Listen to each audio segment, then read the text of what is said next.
Praise raw जय मसीह की। मैं स्टैनली मैकवान, मेरे YouTube channel Hindi Gujarati Bible study में आपका स्वागत है। मेरे चैनल को आज आप सब्सक्राइब कर लीजिए और परमेश्वर के ज्ञान में आप बढ़ते जाओ। यहोशू ने सूरज को रोक लिया और तकरीबन एक दिन तक सूरज को अस्त नहीं हुआ और ऐसा भविष्यवक्ता ने उस सूरज को 10 डिग्री पीछे हटाया था। ये बात नासा ने मानी है और नासा ने इस बात के ऊपर विश्वास किया है।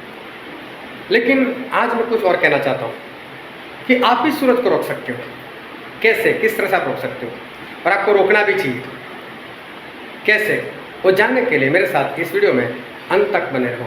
जब इजराइल के लोग मिस्र देश से छुटकर जब वो विश्राम के देश में पहुंच गए, यहोशू के हाथ में सारी बागडोर थी और यहोशू लड़ाई करते करते आगे बढ़ रहे थे। और एक आई को मारने के बाद इजराइल लोगों की लड़ाई यरूशलेम के साथ हो गई और यरूशलेम के राजा ने ऐसा किया कि और भी राजाओं को इकट्ठा किया और सभी एक साथ हो गए, लेकिन उनको भी मालूम था कि यहोशू हमको मार सकता है। इसलिए वो सभी ने चाहा कि हम साथ में मिलकर यहोशू को ही ख़त्म करते थे। और उस दिन बड़ा युद्ध हुआ, युद्ध लंबा चला और यहोशू को ऐसा लगा कि अगर सूरज डूब जाएगा, अंधेरा हो जाएगा तो हम लोग हार जाएंगे। सोचने का कारण ये था, ये बाइबल में नहीं लिखा लेकिन पता चलता है, क्योंकि ये लोग अनजान जगह पर थे। लेकिन वहाँ के जो रहने वाले हैं उनको तो मालूम है ना कि कौन सी गली कहाँ जाती है, कौन सा रोड कहाँ पर जाता है। वो तो रात में भी उधर उधर चले जाएंगे, लेकिन यहोशू कहाँ जाएगा? तो वो लोग तो अंधेरे में कहीं से भी हमला कर सकते हैं, यहोशू और इजराइल को मार सकते हैं। तो यहोशू ने सोचा कि अगर सूरज रहेगा तो प्रकाश रहेगा और प्रकाश रहेगा तो हम आसानी से लड़ सकते हैं। तो उस वक्त यहोशू ने सूरज को रोक लिया। और देखो कैसे रोका। एक वचन हम पढ़ते जो है यहोशू के पुस्तक में, उसका 10वां अध्याय, उसका 12 और 13 वचन। और उस समय अर्थात जिस दिन यहोवा ने अमोरियों को इजराइलियों के वश में कर दिया, उस दिन यहोशू ने यहोवा से इजराइलियों के देखते इस प्रकार कहा, हे सूर्य तू गिबोन पर और हे चंद्रमा तो अय्यालोन की तराई के ऊपर थमा रहे। और सूर्य उस समय तक थमा रहा और चंद्रमा उस समय तक ठहरा रहा जब तक उस जाति के लोगों ने अपने शत्रुओं से पलटा न लिया। क्या यह बात याशार नाम पुस्तक में नहीं लिखी है कि सूर्य आकाशमंडल के बीचों बीच ठहरा रहा और लगभग 4 पहर तक न डूबा। लगभग 4 पहर तक, तकरीबन 1 दिन तक सूरज नहीं डूबा। तो यहोशू ने सूरज को रोक लिया था। फिर चलते चलते ऐसा हुआ कि एक राजा था जिसका नाम था हिजकिय्याह। वैसे तो बहुत अच्छे चले थे, लेकिन उनसे कुछ गलती हो गई और वो बीमार हो गए और अब उनका नाश होना वो तय था। तो परमेश्वर ने यशायाह भविष्यवक्ता को बोला, तू जा और जाकर उस हिजकिय्याह से कह दे कि तू मरने वाला है, जो भी तुझे वसीयत वगैरह बनाना है बना ले, लेकिन तू मरने वाला है। तो यशायाह भविष्यवक्ता ने उसके घर जाकर बता दिया कि राजा तू मरने वाला है, तेरा बंदोबस्त कर ले। यशायाह तो वहाँ से निकल गए, लेकिन हिजकिय्याह रोने लगे परमेश्वर के आगे और वो परमेश्वर से प्रार्थना करने लगे, परमेश्वर क्षमा मांगने लगे, परमेश्वर से जीवन मांगने लगे। तो परमेश्वर को दया आ गई उसके ऊपर कि जब इसने सच्चे मन से पश्चाताप किया है तो क्यों ना उसको जीवन दिया जाए। तो यशायाह भविष्यवक्ता अभी तो आधे रास्ते में ही थे और वहाँ पर परमेश्वर का वचन यशायाह भविष्यवक्ता के पास आया और वचन ऐसा आया कि यशायाह तू वापस जा और जाकर उस राजा को ऐसा कह दे कि मैं तुझे 15 साल तेरे जीवन में और बढ़ा कर देता हूँ। तो यशायाह वापस गए और जाकर हिजकिय्याह से कहा कि हिजकिय्याह परमेश्वर ने तेरे ऊपर दया की है और परमेश्वर ने 15 साल तेरे जीवन में बढ़ा दिए। अब ये बात यशायाह भविष्यवक्ता के पुस्तक में भी लिखी है और दूसरा राजा उसके 20वें अध्याय में भी लिखी है और साथ में दूसरा इतिहास में भी ये बात लिखी है। लेकिन दूसरा राजा उसका 20वां अध्याय शुरू से लेकर पढ़ना तो वहाँ बहुत अच्छी तरह से ये बात लिखी गई है। अभी जब यशायाह वापस पहुँचे तो राजा को तो विश्वास था कि यशायाह भविष्यवक्ता है और जो बोलेंगे सही बोलेंगे, लेकिन एक ही भविष्यवक्ता आधे घंटे के अंदर, ये मेरा अनुमान है, कि आधे घंटे में वापस आ गए होंगे ऐसा। तो जो भी वक्त हो, लेकिन वो राजा सोच रहे कि अभी भी तो मुझसे बोल कर गए कि मैं मरने वाला हूँ, और वही भविष्यवक्ता एक बार फिर से वही परमेश्वर के नाम से कैसे बोल सकते हैं कि नहीं मैं 15 साल और जीऊँगा। तो उसका विश्वास नहीं बन रहा था और सही में बनेगा भी नहीं। तो यशायाह ने बोला कोई बात नहीं कि देख तेरे लिए मैं क्या निशान करूँ, क्या सूरज 10 डिग्री को आगे चला जाए या 10 डिग्री पीछे हटाया जाए। बोले सूरज आगे तो जाने ही वाला है, लेकिन पीछे हटाओ तो मैं मान लूँ कि हाँ परमेश्वर ने मेरे लिए ये बात कही है। तो यशायाह ने सूरज को 10 डिग्री पीछे हटा दिया। और अब मैं बाइबल में वचन पढ़ता हूँ जो है दूसरा राजा और उसका 20वां अध्याय, और हम पढ़ेंगे 9, 10 और 11 वचन। यशायाह ने कहा यहोवा जो अपने कहे हुए वचन को पूरा करेगा, इस बात का यहोवा की ओर से तेरे लिए यह चिन्ह होगा कि धूप घड़ी की छाया 10 अंश आगे बढ़ जाएगी या 10 अंश पीछे हट जाएगी। हिजकिय्याह ने कहा छाया का 10 अंश आगे बढ़ना तो हल्की बात है, इसलिए ऐसा हो कि छाया 10 अंश पीछे लौट जाए। तब यशायाह भविष्यवक्ता ने यहोवा को पुकारा और आहाज की धूप घड़ी की छाया जो 10 अंश ढल चुकी थी, यहोवा ने उसको पीछे की ओर लौटा दिया। मतलब ये जो सूरज था वो 10 डिग्री पीछे हट गया। तो बाइबल में 2 परमेश्वर के दासों ने ऐसा काम कर दिया। एक ने सूरज को तकरीबन एक दिन तक रोके रखा और एक भविष्यवक्ता ने सूरज को 10 डिग्री पीछे हटाया। अब ये बात नासा जैसी संस्था ने माना। नासा मतलब वो संस्था है अमेरिका की जो सूरज, चांद, तारे कब कहाँ पर होंगे वो बता देती। आज देखो कभी भी सूर्य ग्रहण होने वाला होता है, चंद्र ग्रहण होने वाला होता है, तो नासा वाला एडवांस में बता देते ये महीना, ये तारीख, इतने बजे, इतने मिनट, इतने सेकंड पर यह ग्रहण शुरू होगा और इतने मिनट और इतने सेकंड पर ख़त्म होगा। एक एक पल का हिसाब वो दे सकते। लेकिन ऐसा करने में क्या उनके पास ताकत थी, क्या ऐसा ज्ञान था उनके पास? तो नासा वालों ने क्या किया था, एक बड़ा यान बनाया था जिसको उन्होंने ऊपर भेज दिया और उसके कनेक्शन में एक कंप्यूटर रखा था और कंप्यूटर के अंदर सारा डाटा फिल किया था और उस कंप्यूटर को, उस यान को ऊपर छोड़ने के बाद उस यान के साथ कनेक्ट किया। अब क्या हुआ कि जब दोनों का कनेक्शन हुआ तो कंप्यूटर के अंदर एक लाल लाइट जलने लगी। और जब मैं कंप्यूटर बोलता हूँ तो कंप्यूटर का मतलब ये मत समझो कि जो आपके पास पीसी है ऐसा। ये बड़ी संस्था है, उनका कंप्यूटर भी बड़े बड़े कमरे के समान बड़ा बड़ा होता है क्योंकि उसके अंदर प्रोग्राम बड़े बड़े होते हैं। आम कंप्यूटर ये सारे प्रोग्राम हैंडल नहीं कर सकता। तो अभी क्या हुआ, कंप्यूटर के अंदर एक लाल लाइट जलने लगी। अभी कंप्यूटर के अंदर लाल लाइट जलने लगी, इसका मतलब ये था कि कंप्यूटर के अंदर कहीं गड़बड़ी है। तो नासा वालों ने उस डिपार्टमेंट को बुलाया कि जो कंप्यूटर की ये जो गड़बड़ी है उसको सुधार सकते हैं।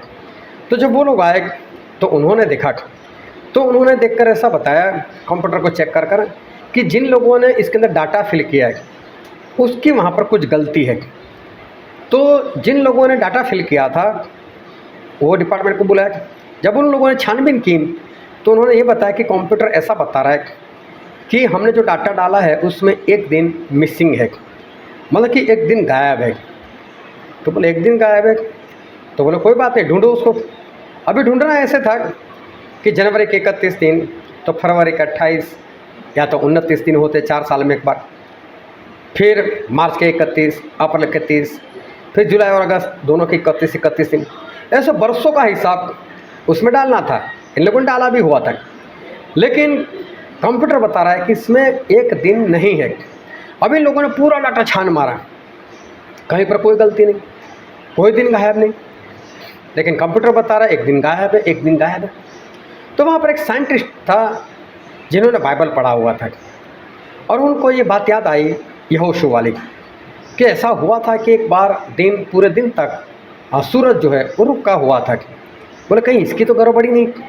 तो उन्होंने अपने हेड से बात की कि देखो मास्टर ऐसा हुआ है बाइबल के अंदर, तो चलो हम ऐसा कुछ करते। तो वो लोग कंप्यूटर को यहोशू वाले समय के ऊपर लेकर गए। जब बैक करते यहोशू के समय के ऊपर ले गए और जिस दिन यहोशू ने इस सूरज को रोक कर रखा था वहाँ तक ले गए, तब कंप्यूटर के अंदर से एक स्क्रीन के ऊपर एक मैसेज आया या किस तरह से उसने बताया कि मुझे 23 घंटे और 20 मिनट मिल चुके हैं, अभी पूरा दिन नहीं मिला। 23 घंटे और 20 मिनट मतलब अभी 24 घंटे में 40 मिनट कम है। अभी लोग सोच में पड़ गए, यार इतना तो मिल गया, अभी 40 मिनट कहाँ से लेकर आए। तो फिर वापस जिस भाई साहब ने बाइबल पढ़ा था उसको बुलाया, भाई साहब तू इधर आ। और बोले बाइबल में ऐसी कोई घटना दूसरी बार हुई है जिसमें सूरज के साथ कुछ छेड़छाड़ किया हो?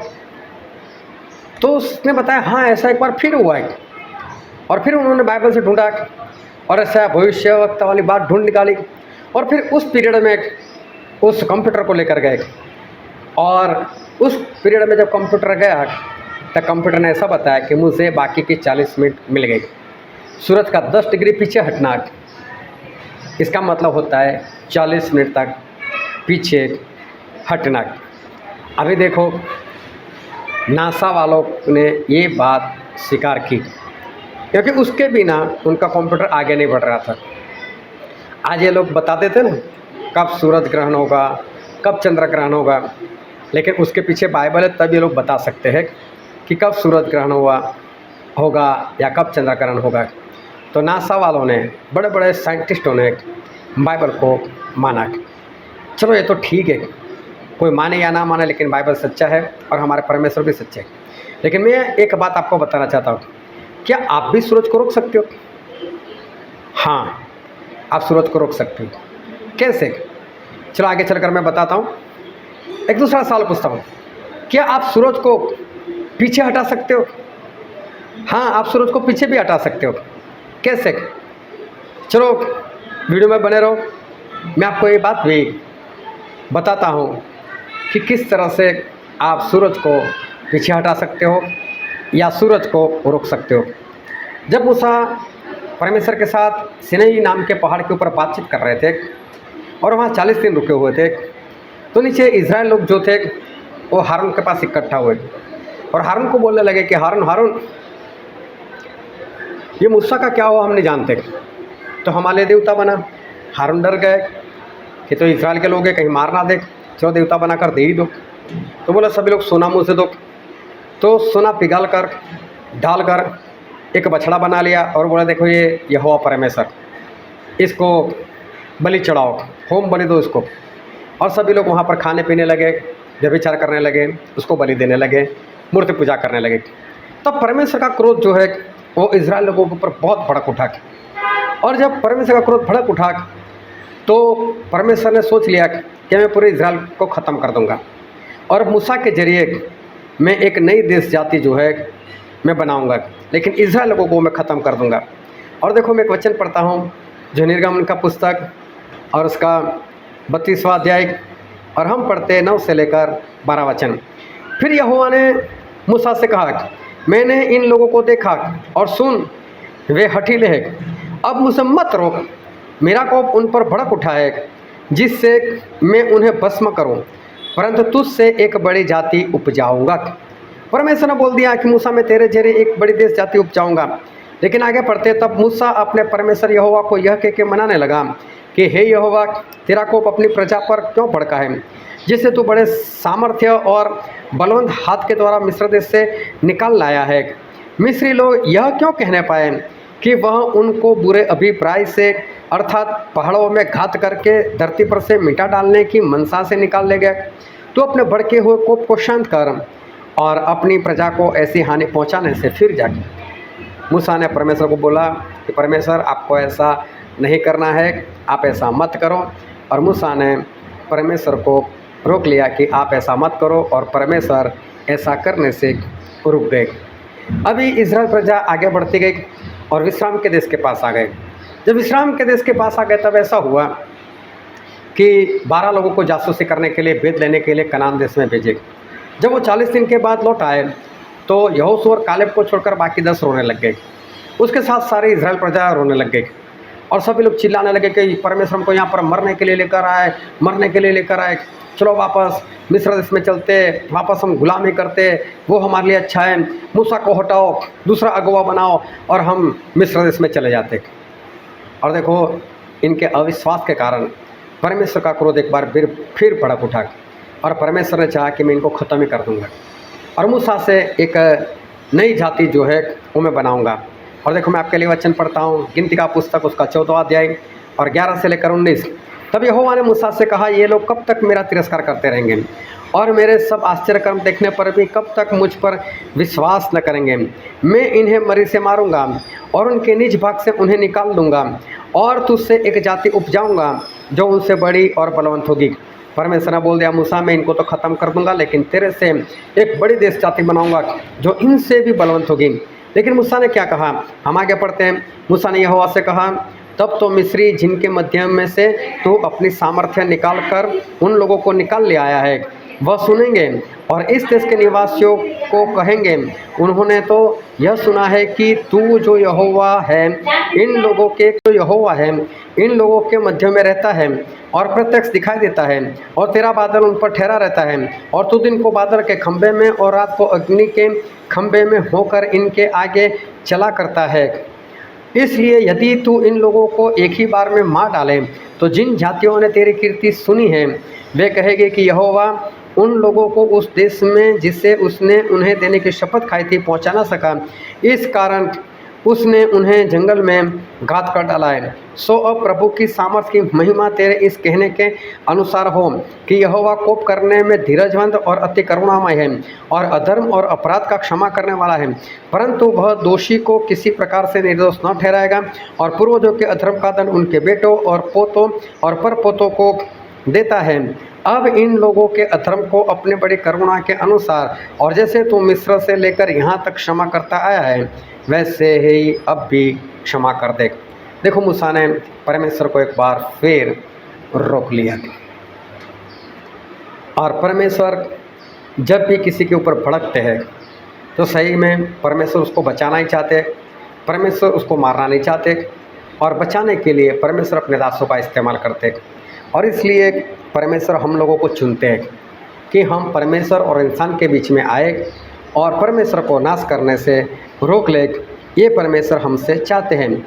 और एक वचन पढ़ते हैं हम यहेजकेल का पुस्तक और उसका 22वां अध्याय और हम पढ़ते हैं उसका वचन 30।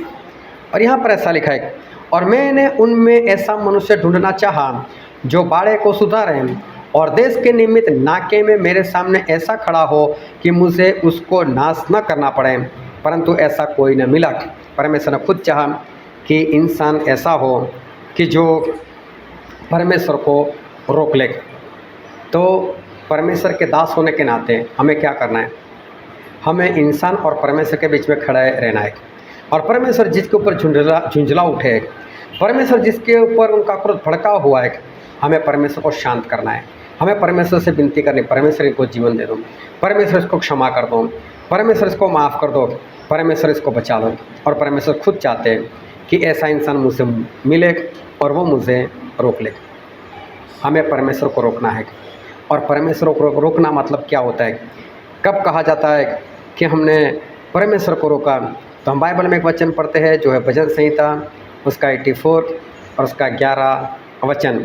और यहाँ पर लिखा है, क्योंकि यहोवा परमेश्वर सूर्य और डाल है, यहोवा अनुग्रह करेगा और महिमा देगा और जो लोग खरी चाल चलते हैं उनसे वह कोई अच्छा पदार्थ रख न छोड़ेगा। यहाँ पर ऐसा लिखा है कि यहोवा परमेश्वर सूरज है। इसका मतलब सूरज कौन है? सूरज हमारे परमेश्वर है। हमें उस सूरज को मतलब परमेश्वर को रोकना है। लोगों का नाश करते हुए, लोगों को पापों में मरते हैं उनसे बचाने के लिए हमारे परमेश्वर को हमें रोकना है, क्योंकि परमेश्वर हमारे सूरज है। आज अगर आप किसी के लिए परमेश्वर के बीच में आ जाते हो और परमेश्वर से प्रार्थना करते हो, परमेश्वर मेरे भाई को बचा लो, परमेश्वर इस पर अनुग्रह करो, और आपके कहने से परमेश्वर अनुग्रह करते, दया करते, उसको छोड़ दे तो उसको बचा देते, जिसका मतलब ये हुआ कि आपने सूरज को रोक लिया। देखो यहोशू ने सूरज को रोक लिया और यशायाह ने पीछे हटाया। आज ये काम आप कर सकते हो। सूरज मतलब हमारे परमेश्वर। अगर वो किसी का नाश करना चाहते तो उनको रोक लो, उनको पीछे हटाओ। नहीं, परमेश्वर ऐसा मत करो और आप किसी को बचाने वाले बनो, आत्मा जीतने वाले बनो। परमेश्वर आपको आशीष दे। आमीन।